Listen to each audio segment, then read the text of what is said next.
welcome to another edition of the Full Force News Burst, brought to you by GeneralsJoes.com, with me as your host, Chris Gazoge McLeod, aka Diagnostic 80. Joining me today to discuss Postvote Studios' Njcc reveals and to give us more info on them are Erik, Ga-Zog Araña, and Paddy. For feck's sake, I'll tell you the proper pronunciation in a sec, you feckin' idiot, Lennon. So without further ado, let's get stuck into this news burst.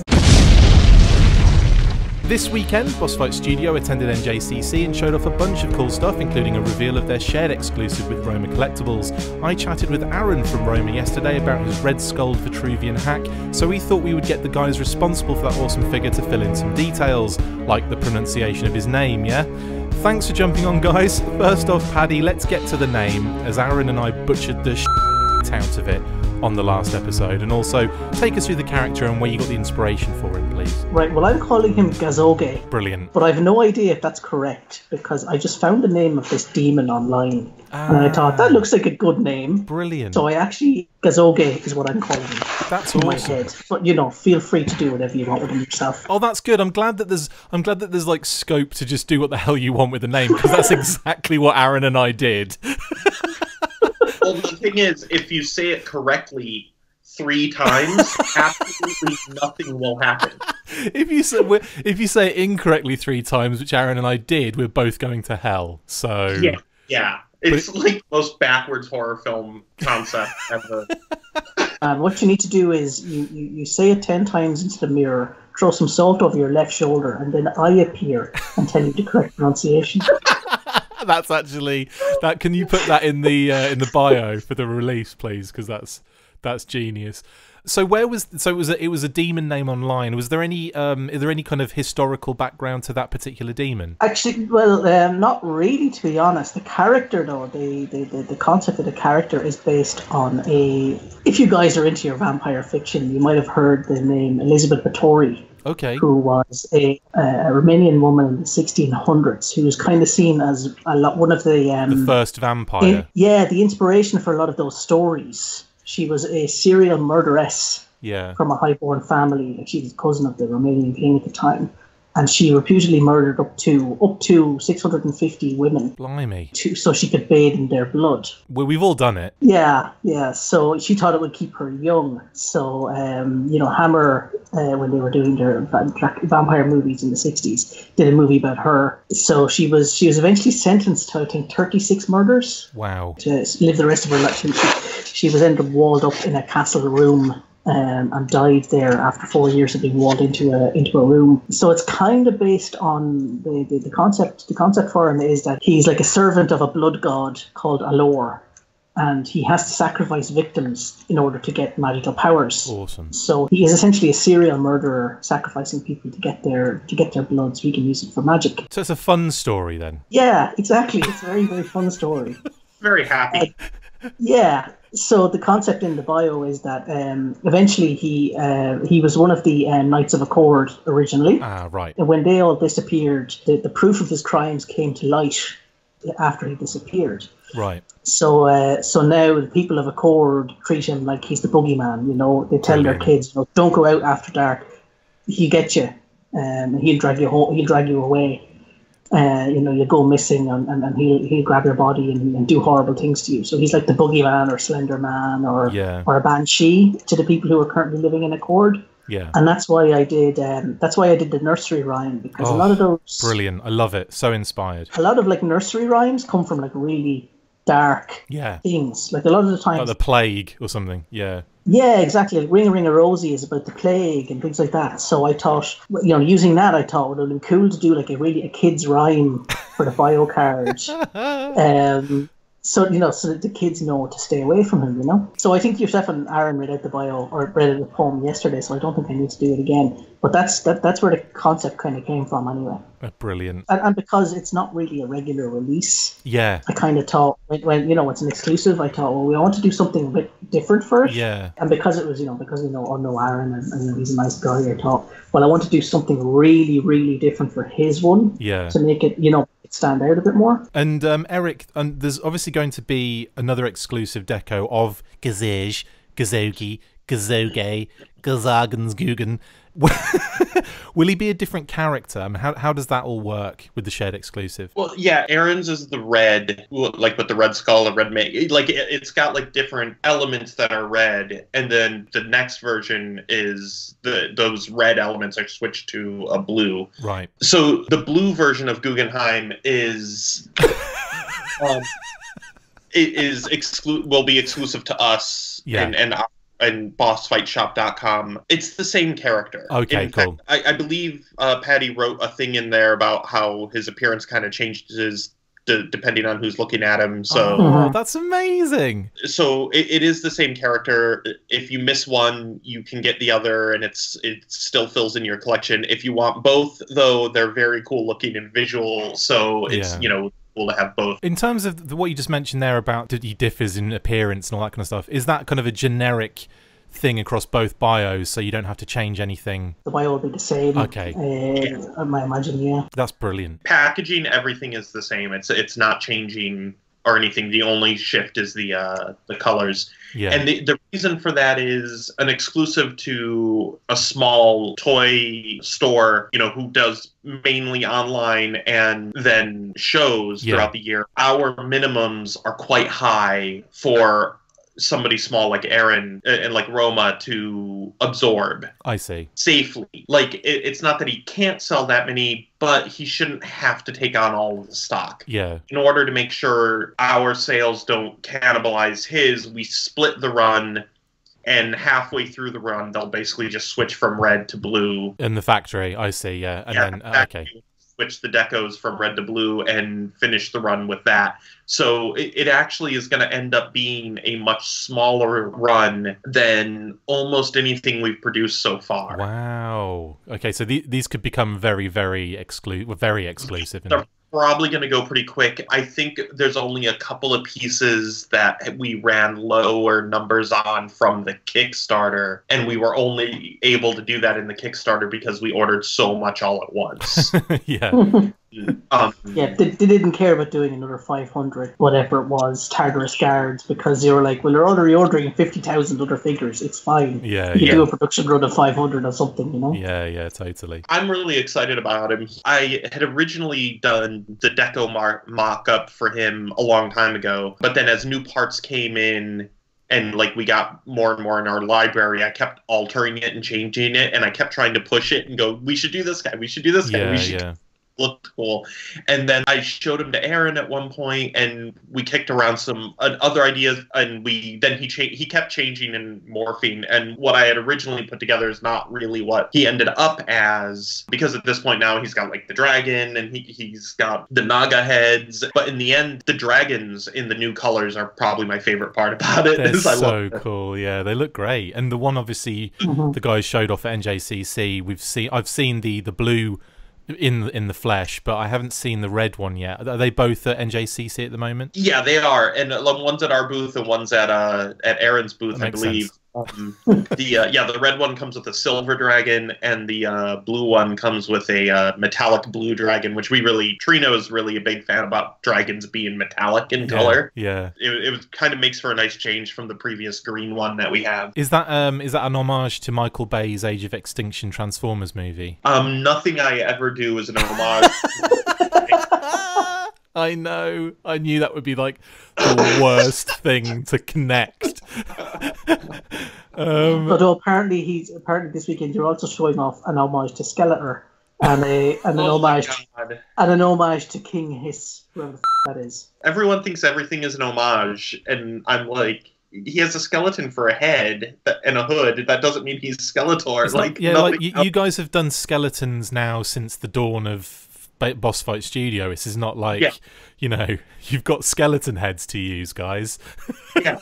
If somebody makes a dinosaur, it's not automatically an homage to Grimlock. It is an homage to Dino Riders, though, isn't it? Well, yeah. I mean, dinosaurs existed way back when Jesus rode them.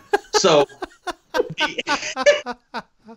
And in fact, the Bible is full of stories of Jesus riding dinosaurs with laser cannons on the side of them. Yeah, we're reading a different Bible, I think. Yeah, Jesus was the original Dino Rider, guys. Yeah. My Bible is Total Hacks.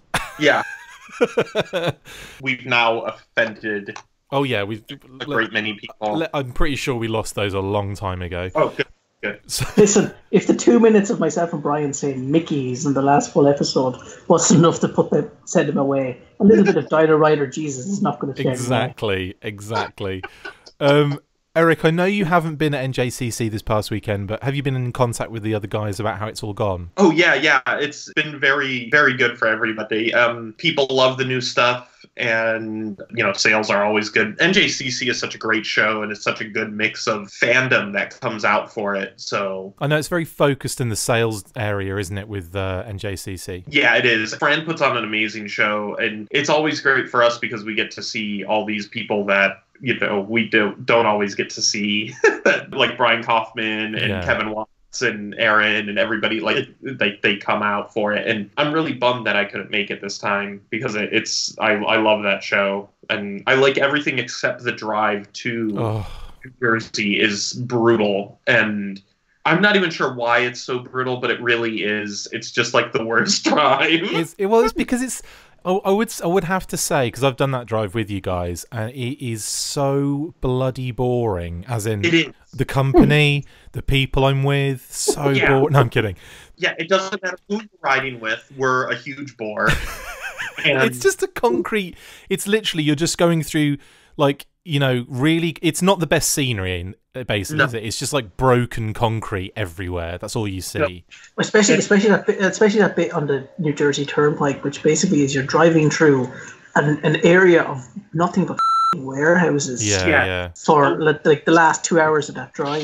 It's gross. And there's not even anywhere to get off and do anything or stop along the way. It's like there used to be a Toys R Us in Connecticut that was about the halfway point. Many, many moons ago. I actually drove past that with Dave Proctor when I was on the way down. Yeah. He pointed it out to me, because it was closed by the time, of course, I was driving down for that. They're like national landmarks now, aren't they? I point them out like they're like castle ruins in the United Kingdom. You go past a castle ruin, but in the States it says it used to be a Toys R Us there. There used to be a Best Buy there, that kind of thing. It's like this. You've still got like the empty shell of this like hideous, gross building, and it's got Spirit of Halloween written on the front of it. It's our monument to vulture capitalism. Yes.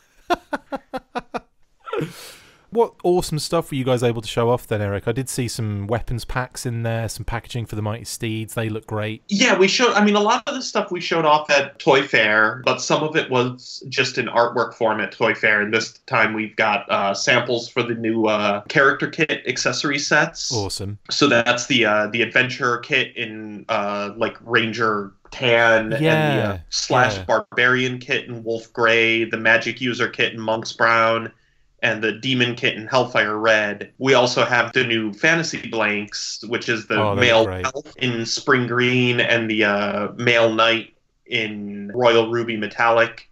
The female demon in Hellfire Red, which matches the Demon Kit, so you can put like the wings and the tail and stuff on her. Fantastic. And the male beast set in Reptile Green, which is and a lot of our sets now, a lot of these have heads and arms. Like the male beast has the feet and the arms and stuff that have never been released on a figure yet. So cool. They look great. I think they've come out really well. Thank you. Also, you had so Sam and Max again kind of on display. They look really, really awesome.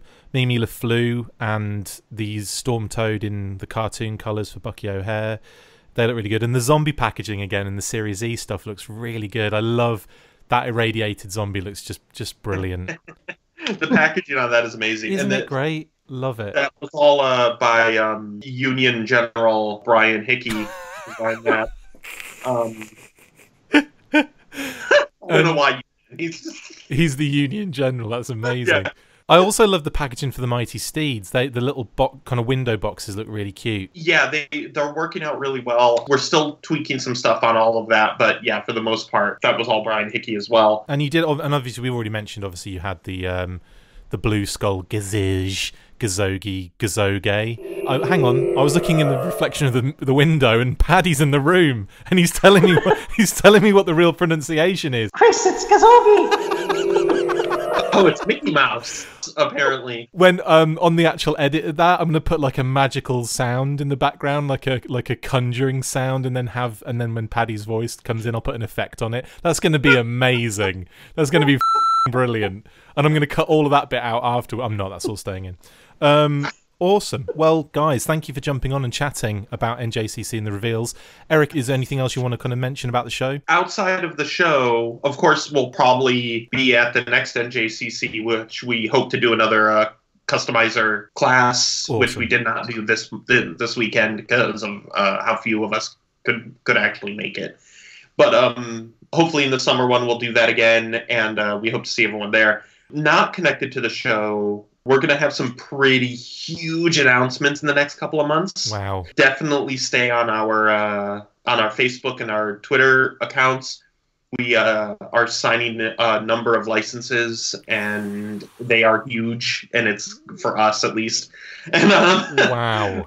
We're very, very excited about them. It's going to mean a lot more travel for us, and Yay! a lot more... it's probably going to mean the designers taking a little bit of a step back and doing more management, which is kind of a bummer because drawing is really all I do well. So having to move back and tell other people how to draw is always a very stressful thing for me. I can imagine. I think there's going to be a lot of stress involved, but at the same time, it's probably a good thing, right? Oh yeah, it is. It's very exciting, and a couple of the licenses are things that have been on my personal want list for years and years and years. So I am very, very excited. We all are, and it's going to be a lot of work, and it's going to be a lot of growth, and I think a lot of fans are going to be very, very happy with it all. Spoiler alert, Boss Fight have got the G.I. Joe license and they're doing a flag as their first. We're doing a flag and bankrupt. So nothing after that. It'll be good. And the other big announcement is later on this month we will have a soft opening. Not a grand opening. We're going to have a limp opening of... supple opening. Yes. Boss Fight Shop brick and mortar. Oh my goodness. So we are actually opening a small shop connected to our offices and warehouse where you can come in and buy our product. Not just our product, but we will also be carrying other small toy company product. We're in talks with a couple other small toy companies like us to carry. So we're excited about that. We're excited to help out some of the small companies. We'll be one person technically in charge. It could be any one of us that ends up running up to the store when the bell rings. That's going to be fun during the day, isn't it? Yeah, it is. It's going to be it'll probably be a little rough on us. But you guys are going to be like, this is the worst idea ever. We're going to end up having to hire somebody, I'm sure, to run the shop almost immediately, but for a little while. That'd be cool. You can put those big dioramas you have from the toy fair. Oh, it's going to be amazing. Yeah. No, it's not just going to be a little boutique. It's going to be very boutique, and not like it's not going to be like Toys R Us, pegboard Toys R Us and stuff like that. It's going to be a little bit. We're going to try and kind of class it up a little bit, including pretentious. You mean, right? Yeah, pretentious. Craft beers, just like any. Just like any conversation you have with me about anything, it's going to be very pretentious. And amazing. We're going to have locked cases with prototypes and artwork and things like that. Like you're going to be able to come in and see like paint masters and first shots and all sorts of weird stuff. We've been keeping a lot of the stuff we've done through the years. Well, you say that, but every visit I've been there, I've taken a garbage bag full of that stuff away. So you're probably down to like 3 things you can actually use. All those boxes you think are Mighty Steed's test shots, Chris replaced them all with Power of the Force figures. Oh my goodness. But they look so similar. Yeah, but that long tray short saber half circle Boba Fett is worth a lot of money. Exactly. And the one with the horse's head. Yes. I mean, if you wanted to fly one of your Irish employees over to attend the grand opening, he wouldn't say no. Definitely Brian, right? Brian's actually not allowed into America. Brian's actually not allowed into America, as far as I'm aware. Not after what Not after what he did at JoeCon in Bloody Florida. hell, honestly, I'll never forget that. 3 people died in that. I'm kidding. Brian, there's nothing wrong. Brian's a good guy. He literally killed them with kindness. Yeah, they all died. So funny. Everyone would just die because it was too sugary. Everything was too rich, and they just dissolved into his wonderful personality. Anyway, enough of kissing Brian's ass. Let's bring it to a close, guys. Thank you so much for jumping on and chatting boss fight reveals and the like. Thank you. Whatever. See you soon. Well, see you soon, Erik, and also hopefully see you soon, Paddy, at some point in the future. Where Kate and I are looking to possibly drop into Ireland on the way to the UK, on the way to a visit to the folks. So we'll probably try and do that around kind of Christmas, New Year's time. When you're least busy. Yeah.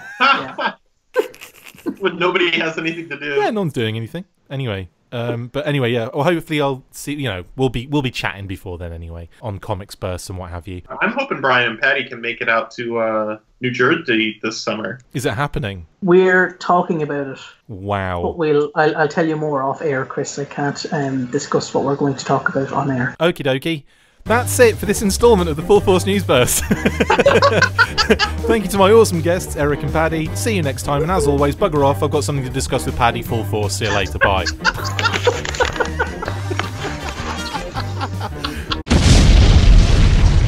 Make sure you get involved with the discussion by liking, sharing and commenting on these videos, and as always you can keep up with the show after listening by following on Twitter @TheFullForce, liking the Facebook page facebook.com/TheFullForce, and if you would like to contact the show you can message us on either of those platforms with feedback or questions.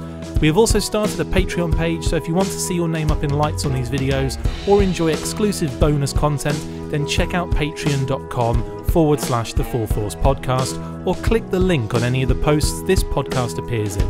Full Force.